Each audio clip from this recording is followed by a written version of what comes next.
Welcome to the restricted area. I'm Zach Harper. To my left is Wozni Lambre.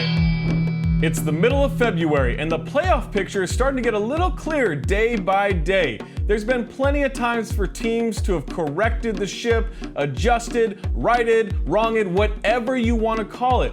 But there's still a handful of teams that I'm a little bit worried about. In fact, Woz, I'm concerned about the Miami Heat, the Atlanta Hawks, the Dallas Mavericks, the New Orleans Pelicans, yes, the Los Angeles Lakers, and oh, the Boston Celtics. Is it time to bring out the worry meter, Zach? Indeed, Woz. The old worry meter has been calibrated for these moments, and here's how this little gadget works. On a scale of 1 to 10, this is what it looks like. Here's the math. Each number on the meter coincides with a real-life NBA event. So for example, if you're playing the Sacramento Kings in like April, chances are they're not going to win that game, so you're not worried about losing that game. So it would register a low number on the worry meter. Okay, let's just go through the calibrations one by one to explain exactly how it works. Zach? 1 on the meter. Essentially, it's LeBron James navigating the regular season. There's nothing to worry about. Number 2, you're facing the Minnesota Timberwolves tonight. Number 3, Russell Westbrook wants out. That's a slight problem. Number 4, you're facing Russell Westbrook in the first round of the playoffs. Wait, is KD on his team? Number 5, Ben Simmons' summer sizzle reel is out. Number 6, Bradley Beal looks frustrated again. 7, James Harden wants out. Oh boy. 8, the Bucks are refusing to make playoff adjustments. Get it together, Coach Bud. 9, Anthony Davis is willing to play the 5 against us. It's over for us. And 10, you're the Clippers, and you're in the playoffs. Oh, now it's really over for us. I thought you said you tested this thing, Zach. I mean, it got to 10 this time. New record. Starting in the East, South Beach, my Miami Heat. Oh, they've really struggled so far this season, mostly because Jimmy Buckets missed like 3 weeks due to protocol. Playoff hero Tyler Herro not quite living up to his bubble reputation. Dudes have been in and out of the lineup, and the team has not had a chance to find its groove like we saw in the playoffs and in the bubble. They still have plenty of time to turn it around, Woz, but me personally, I'm just not really worried about them. Worry meter says 2. I mean, Jimmy Butler missed 3 weeks. I know this is a pretty talented team, but he's very integral to what they do, particularly on offense when it comes to initiating and playmaking. They still got the great coaching in Eric Spoelstra, and of course, they got Heat culture. Zach, nothing more important than that culture. Oh, the culture.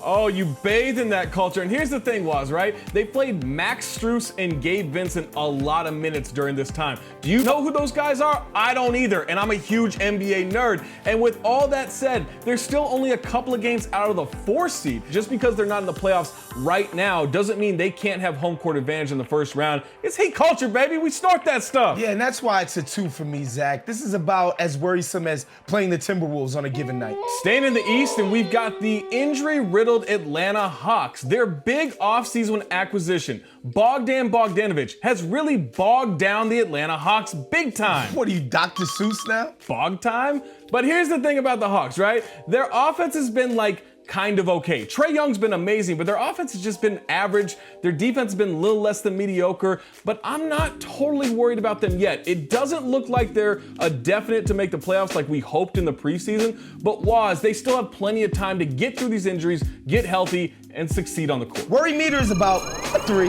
Like we mentioned with the Heat, they've been cursed by the injury bug. Bogdanovic, as you mentioned, their number 1 acquisition this offseason. Gallinari, another free agent acquisition, has missed a ton of time. Rajon Rondo has missed a ton of time. Once they get their guys back, I have confidence that the offense is going to find themselves. The defense has been much better than could have been anticipated when you consider all the missed games. Not too worried. Yeah, and Clint Capella and John Collins have been phenomenal for them. And again, if you have an average or even slightly above average team with an elite offensive player like they do with Trae Young, it's not like he's just jacking up 35-footers every single time down the floor and he's hitting a crazy amount of them. He gets to the free throw line more than anybody. I think the formula works, at least for getting through the regular season, riding these roller coasters, and getting to the high points so they can succeed. I'd be about as worried as a washed-up, overpaid Russell Westbrook wanting to leave my team. Whoa! Heading over to the Dallas Mavericks, who are as cold as the polar vortex across the Midwestern plains.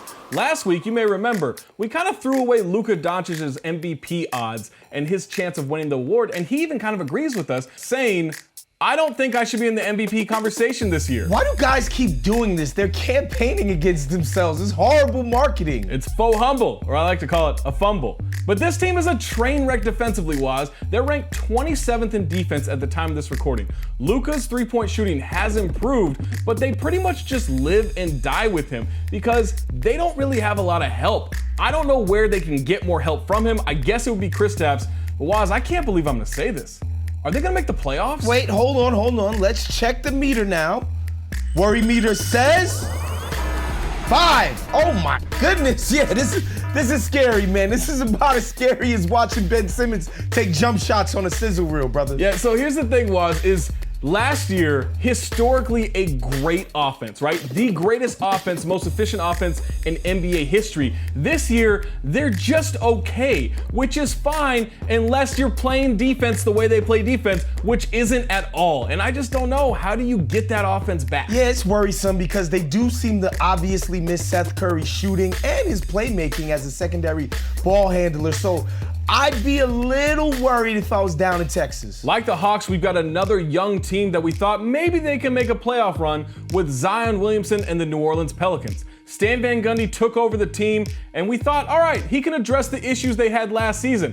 But they started out horribly. They followed that up by winning 6 of their next 8 games, but have hit another slide since. Okay, but how's Zion doing? Oh, Waz, it's incredible. Zion is doing something no other player has ever done before offensively. He's scoring 24 points per game on 60% shooting. No second-year player, not even Shaq, ever put up those kind of numbers. I noticed you said offensively, but there's another side of the court too. What's he doing on defense? Waz, let me tell you, Zion is doing something no other player has ever done before offensively.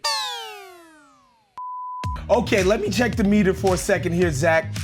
Meter says, ooh, 7. Oh my Lord, I'd be getting worried down there if I was them. Look, obviously Zion and Brandon Ingram are gonna be the big pieces, but they gotta fill out the complementary players, Waz. Yeah, I think you'd be worried about the sort of type of offseason that they had where they brought in Bledsoe, where they brought in, Steven Adams. I don't know how those guys fit with their particular pieces. Plus, now they got a bunch of dudes on the trade block between J.J. Redick and Lonzo Ball. I'd be pretty worried about how things were going in New Orleans. I just don't know. I don't know. Even if you move those guys, do you bring back enough to help them make the playoffs? I just don't know, Waz. Yeah, you probably got to be as worried as James Harden hitting super spreader events at strip clubs while skipping training camp. Let's head over to the Los Angeles Lakers. And despite having the second best record in the West, Lakers fans are a little frightened over this Anthony Davis health situation. An MRI on Monday revealed the calf strain and aggravation of tendinosis in the right Achilles. Obviously, nobody's picking against a healthy AD and LeBron Lakers squad, but without AD, that's really gonna put that LeBron MVP chase to the test, Waz. Worry meter says 9. Oh my goodness, Zach. How's this machine still holding up with these crazy results? Yeah, you should be about as worried as teams get whenever they have to face AD at the 5, because that usually spells death for the opposition.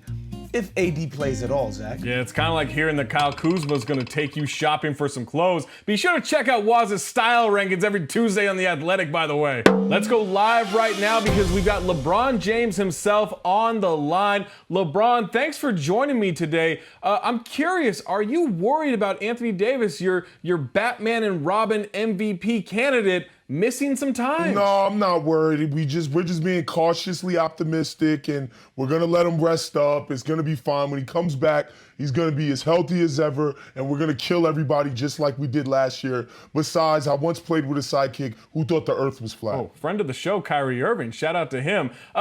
LeBron, you haven't won MVP since 2013. Maybe this opens the door for another MVP hardware. Well, I obviously deserved about 4 MVPs since 2013, but you idiots kept getting that wrong. And so I was smart enough to start my campaign for the MVP during the playoffs of last year. I'm going to get it this year. I actually told AD to take his time, sweet time coming back, so I could pad some stats. Well, that's the thing, is this actually kind of benefits you because you guys aren't worried about where your seeding is in the West, right? You're the defending champ. champs. You've been sleepwalking through this season anyway, so maybe this gives you a chance to kind of pad those votes in the MVP ballot. Yeah, all we care about here at the Los Angeles Lakers is LeBron Inc.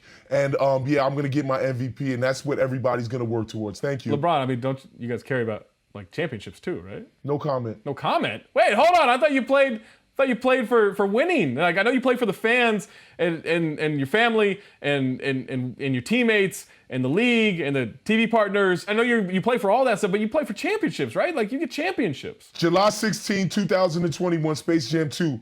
Out. And finally, we've got the Brad Stevens Boston Celtics, who have been the definition of mediocrity lately. At the time of this recording, they're 13-13. They rank 10th in defense and 17th in offense. Kemba was sidelined in the beginning of the season, and a bunch of guys have missed games. In fact, Daniel Tice has been their most durable player, Waz. Yeah, and Jaylen Brown is having a career year. He's basically been an inferno, but this team has just been dreadful overall, particularly on offense. And it's like, you have these two studs in Tatum and Brown on the wings. You should be able to muster an offense that's better than 17th in the NBA. Worry meter says 10?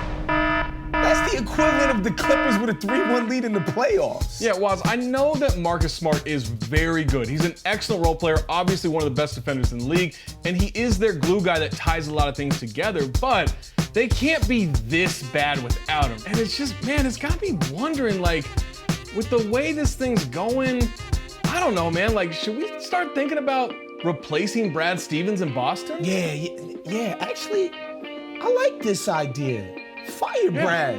Get him out. Get rid of Ainge too while we're at it. We could probably Gotta go. Mike Budenholzer, non-adjustment making ass is probably out of here. Yeah. Terry Stotts had that job for damn near 10 years. We can get rid of him too. Yeah, I like this, Zach. Let's start firing cats. Yeah, let's fire coaches. And Waz, I've been thinking about this. The worry meter just went off without a hitch, and we've been developing this coach's hot seat device, right? Let's debut it right now. Let's get to it. Sure, but we have to safely do it and test it first, of course, right? No. I'm feeling lucky. My worry meter for this is at a 0. So let's turn on the hot seat device. All right, let's get this going. I'm gonna start. No, Zach. I'm gonna type in fire Brad Stevens. Stop, Zach, stop. Waz, you gotta duck. That'll do it, everybody. Thanks for watching The Restricted Area. Make sure you subscribe to The Athletic's YouTube channel for more videos, and check out The Athletic NBA Show podcast, free wherever you find podcasts, and ad-free when you subscribe to The Athletic.